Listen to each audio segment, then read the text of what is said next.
यिर्मयाह नबी की पुस्तक उसका पहला अध्याय और उसकी 19वीं आयत को मैं और आप देखेंगे। यिर्मयाह नबी की पुस्तक उसका 19वां पहला अध्याय और उसकी 19वीं आयत सुनिएगा। यहां पर वचन यूं लिखा हुआ है और प्रभु का वचन कह रहा है कि वे तुझसे लड़ेंगे तो सही। प्रभु का वचन कह रहा है कि वे तुझसे लड़ेंगे तो सही परंतु तुझ पर प्रबल ना होंगे। आज यही तो चल रहा है। कोरोना प्रबल हो गया है, इन्फेक्शन प्रबल हो गया है, वायरस प्रबल हो गया है, महामारी प्रबल हो रही है और बहुत से रोग जो आज मेरे और आपके ऊपर प्रबल हो रहे हैं। प्रभु का वचन कह रहा है कि वे तुझसे लड़ेंगे तो सही। और बहुत सी चीजों से आज मैं और आप जद्दोजहद कर रहे हैं, लड़ रहे हैं। खुदा के लोगों, आपको लड़ने की जरूरत नहीं है।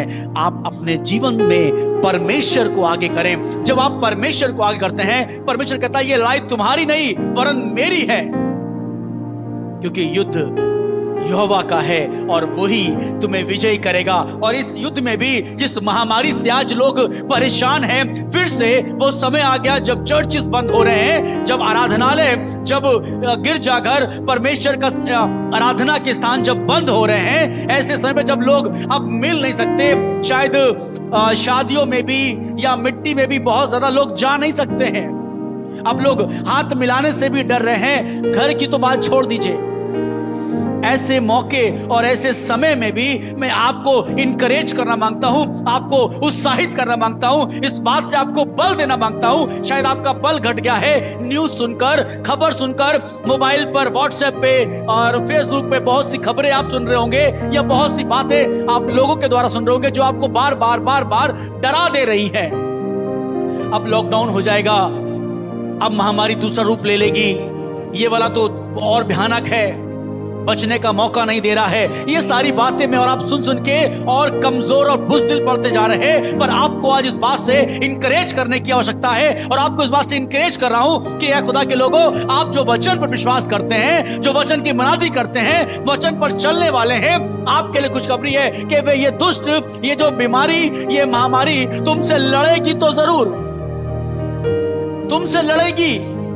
हाँ, इसमें कोई दो राय नहीं है, तुमसे लड़ेगी जरूर पर तुम पर प्रबल नहीं होगी। हालेलुया। ये प्रबल नहीं होगी आपके ऊपर। आप जो प्रार्थनाएं कर रहे हैं, आप जो विश्वास में मजबूत हैं, आप जो दुआ कर रहे हैं, आप जो घुटने प्रार्थना कर रहे हैं, आप जो इन दिनों उपवास प्रार्थना कर रहे हैं, और कितने लोग आज जो ऑल ओवर इंडिया से, पूरे भारत से, अलग अलग शहरों से जो आज के दिन हमारे संग इबादत में जुड़ते हैं और शाम की ये जो बृहस्पतिवार को, थर्सडे को जो हम लोग इबादत कर रहे हैं, आप जो हमारे संग उपवास में जुड़े हुए हैं, मैं आपसे कहना मांगता हूं, आप और आपका घराना परमेश्वर में बचाया जाएगा। परमेश्वर आपको बचाएगा। वे तुमसे लड़ेंगे, वे तुमसे कोशिश करेंगे तुम पर प्रबल होने की, वे कोशिश करेंगे तुम्हें पराजय करने की, तुम्हें निस्तनाबूद करने की, तुम्हें बर्बाद करने की, पर वे प्रबल नहीं होने पाएंगे, क्योंकि यहोवा कह रहा है वे तुझ पर प्रबल ना होंगे, क्योंकि बचाने के लिए लिखा हुआ है, क्योंकि बचाने के लिए मैं तेरे साथ हूं। ये परमेश्वर का वचन है। आगे लिखा है यहोवा की यही वाणी है, यही उसका वचन है, बचाने के लिए मैं तेरे साथ हूं। इस महामारी में, इस लॉकडाउन में, जब फिर से लोग अपने घरों में जा रहे हैं, घर वापसी कर रहे हैं, आपसे कहना मांगता हूं जवान, जो तुम नौकरी के लिए शायद घर से दूर निकले थे, तुम जो परिश्रम करने के लिए, तुम जो कुछ चंद पैसों के लिए अपने घर को छोड़कर गए थे, आज जो तुम फंसे हुए हो, आज जो तुम मुसीबत में हो, ए परिवार, जो तुम्हारे घर की नौकरी चली गई है, कितने लोग फिर से इस बात से डर रहे हैं कि बड़ी मुश्किल से तो पटरी पर गाड़ी आई थी, बड़ी मुश्किल से सब चीजें, हालात अच्छे हुए थे, बड़ी मुश्किल से सब चीजें बेहतर होने पाई थी, और फिर से सुन रहे हैं कि लॉकडाउन लग जाएगा, फिर सुन रहे हैं ये महामारी ने एक बड़ा रूप ले लिया है। मैं आपसे कहना मांगता हूं, ऐसे समय में जब संकट की घड़ी है, जब दुख भरी घड़ी है, जब जिस जगह फोन करेंगे सिर्फ कोरोना या ऐसी महामारी या बहुत से रोग बीमारी की चर्चा लोग कर रहे हैं, या लोग मृत्यु की चर्चा कर रहे हैं, या लोग तुमसे ग्रेवयार्ड की चर्चा कर रहे हैं कि अरे शमशान घाट में भी अब मृत्यु घर में भी अब ग्रेवयार्ड में भी जगह नहीं बची है, पर तुम्हारे लिए ये खुशखबरी है कि वे तुमसे लड़ेंगे तो जरूर, पर तुम पर प्रबल नहीं होंगे, क्योंकि यहोवा कह रहा है बचाने के लिए मैं तेरे साथ हूं। हालेलुया, बोलिए आमीन। प्रभु मेरे साथ है, और जब प्रभु मेरे साथ है तो मुझे कुछ हानि ना होगी। वो कहता है चाहे मैं घोर अंधकार से भरी हुई तराई से होकर क्यों ना गुजरूं, तो भी किसी बला से ना डरूंगा, क्योंकि यहोवा मेरे साथ साथ रहता है। हालेलुया, ये परमेश्वर आपके साथ रहता है, और वो इस घड़ी में भी तुम्हें ना छोड़ेगा। वो कह रहा है जन्माने वाली माता तुम्हें शायद एक घड़ी छोड़ सकती है, अपने सगे छोड़ सकते हैं। जब एक बच्चे को एक रोग लग जाता है जिसे मैं और आप कोढ़ का रोग कहते हैं, इस रोग में उसके परिवारजन, उसके अपने भी उसे छोड़ देते हैं और ऐसी जगह भेज देते हैं जहां पे सिर्फ यही लोग रहते हैं। क्या वो हॉस्पिटल की कोई जगह हो या कोई सोसाइटी की कोई जगह हो। और आपसे कहना मांगता हूं, बहुत से रोग में परमेश्वर, ये जो मैं और आप देखते हैं कि कई बार लोग कहते हैं कि ये वाली बीमारी में, या जब पित्त निकल आती है या कोई और जब बीमारी आती है, तो उस व्यक्ति को अकेले कमरे में रहना पड़ता है, उस व्यक्ति को उस जगह पर अकेले रहना पड़ता है, और उसके परिवार, उसके अपने, उसकी माता, उसके पिता, उसके भाई भी कुछ पल के लिए उससे अलग रहते हैं। क्यों? ऐसा ना हो कि रोग उनको भी लग जाए। पर खुदा का वचन आपके लिए कह रहा है, खुदा का वचन मेरे लिए कह रहा है कि ऐसे समय में भी मैं तुम्हें नहीं छोड़ूंगा। हालेलुया, क्योंकि बचाने के लिए मैं तुम्हारे साथ हूं। वो कह रहा लोग तो तुम्हें छोड़ सकते हैं, तुम्हारे सगे संबंध में छोड़ सकते हैं, और ऐसे समय पे अब आप किसी को बुलाइए, ना ना ना ना हम नहीं आएंगे। क्यों? अरे भैया बड़ी बीमारी फैल रही है, अरे आपको मालूम नहीं कोरोना हो गया है, कोरोना चल रहा है आजकल, हम आ जाएंगे। ऐसा ना हो कि हमको भी हो जाए या आपके द्वारा हमको हो जाए।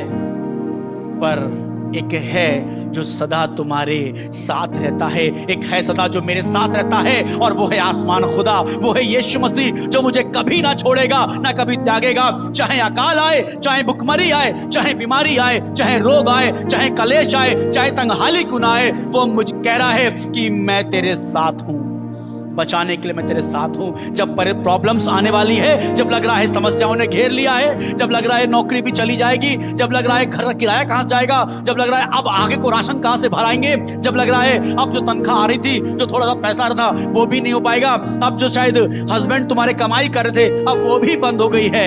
ए माँ, ए बेटी, ए पत्नी, मैं आपसे कहना मांगता हूं, आपका विश्वास अब किसके ऊपर है? आपकी निगाहें अब किसकी ओर लगी हुई हैं? तुम्हारे हाथ अब किसकी ओर फैल रहे हैं? अगर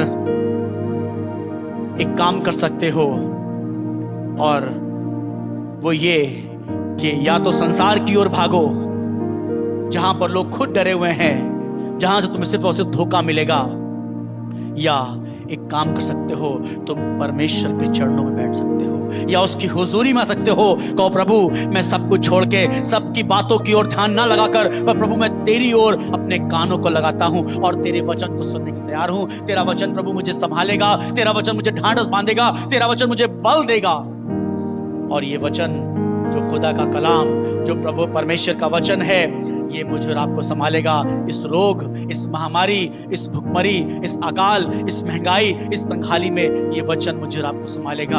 आपको लग रहा है कहां से इंतजाम होगा, कहां जरूरत पूरी करी जाएगी? मैं आपसे कहना मांगता हूं, जब आपका विश्वास पूर्ण रूप से उस परमेश्वर की ओर लगा हुआ है, आपकी निगाहें आसमान खुदा की ओर लगी हुई है, तुम्हारे हाथ आसमान खुदा की ओर फैलते हैं, तो तुम्हें मनुष्य की ओर झुकने की, तुम्हें मनुष्य को गिड़गिड़ाने की आवश्यकता नहीं होगी। ये परमेश्वर तुम्हें खिलाएगा।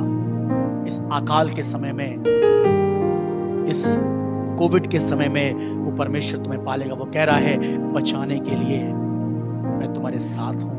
ये यहोवा की वाणी है, ये परमेश्वर का वचन है, वो तुम्हें बचाएगा, तुम्हें इस रोग से, इस महामारी से, इस बीमारी से तुम्हें बचाएगा। क्या आप विश्वास करते हैं? अगर आप विश्वास करते हैं तो मैं आपके लिए प्रार्थना करने जा रहा हूं। अगर आप विश्वास करते हैं तो जरूर से अपनी आंखों को आइए हम लोग मिलकर सब लोग बंद करेंगे और कुछ कुछ नाम